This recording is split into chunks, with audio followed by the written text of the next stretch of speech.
If you could elaborate a little bit on the circumstances behind Dr. Koh's nomination, why was the decision to feel a fresh face instead of someone more familiar or considered a heavyweight in the party? And if there were other candidates considered, or was Dr. Koh a clear choice? And Dr. Koh, if you could elaborate a little bit on what went through your mind when you were approached, and exactly when were you approached to stand? Well, maybe I'll answer first and I'll hand over to Dr. Koh. We considered several candidates and decided that Poh Koon was the best candidate to serve the residents of Punggol East. We took into account various factors, including his links to Punggol, his background, his capabilities and his abilities.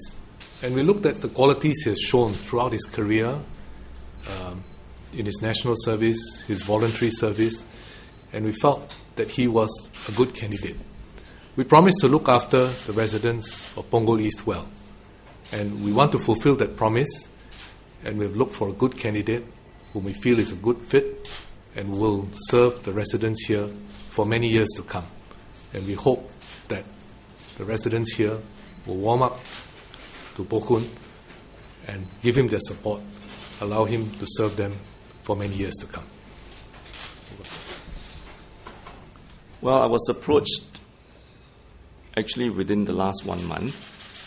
So it did come as a bit of a surprise to me. But I think if you remember what I said earlier, I felt compelled to stand and serve because I have benefited from the system. And it's my way of giving back to the system and to create opportunities for Singaporeans to benefit from the system just like I have. It did take some consideration because the first thing I need to know is what is it that I'm serving for. As the Chinese saying goes, 正心修身齐家治国平天下 emphasizes that the first thing, the starting point of service must be from the heart. If you get the starting point correct, then serving is not an issue.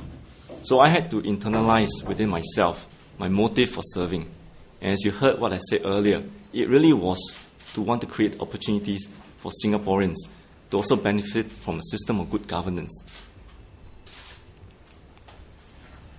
Why don't we take one from this side and we'll come back to you. Go ahead. Dr. Koh, you said that you are the son of Punggol, but we know that you have spent quite a bit of time talking about your memories in Punggol.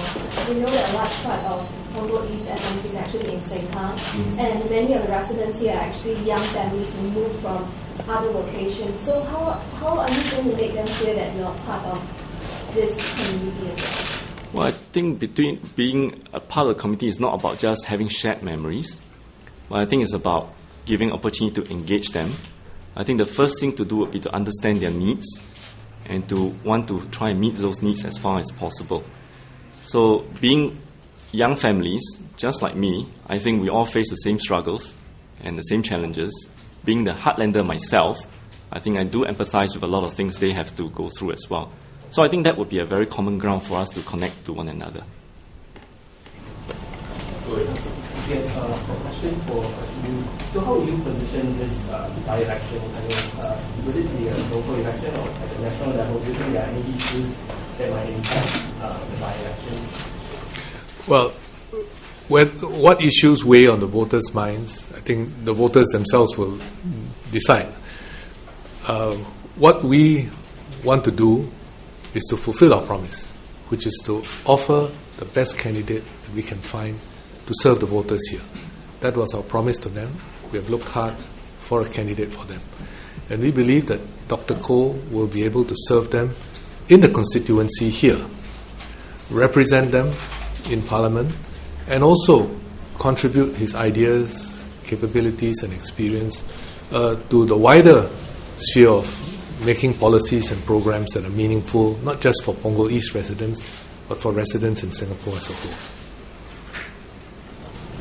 So, go ahead.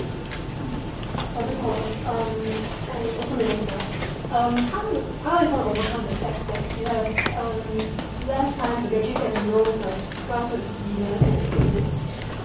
Usually, candidates have much longer time than you. And they're going to be your hand and given this election? Well, I think the previous MP has put in place a very strong team. My interaction with them over the last few days has reaffirmed my impression that they are ready, they are committed. And I think working through them is the only sensible way, and working with them is the only right thing to do. Two parts to my question. So the first part is, do you consider Dr. Koh a candidate with ministerial caliber? The second part of the question is, during the outcome by-election, one of the arguments that your party made likened the Workers' Party to a fruit seller who had made a bad recommendation.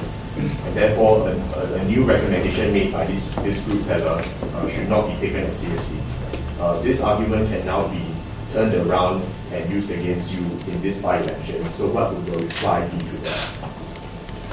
Well, certainly, I think what capabilities Dr. Koh has and how the PM wants to make use of those capabilities is something which will have to be decided after the election, and that will have to leave to PM to decide. But certainly, I would be very happy to have Dr. Koh as a member of our sort of Pasir Ris Punggol family as a whole, and I would be happy to serve with him in any capacity, knowing his background, track record, capability, and dedication. As for selecting a candidate, we always do our best to select a candidate as carefully as we can.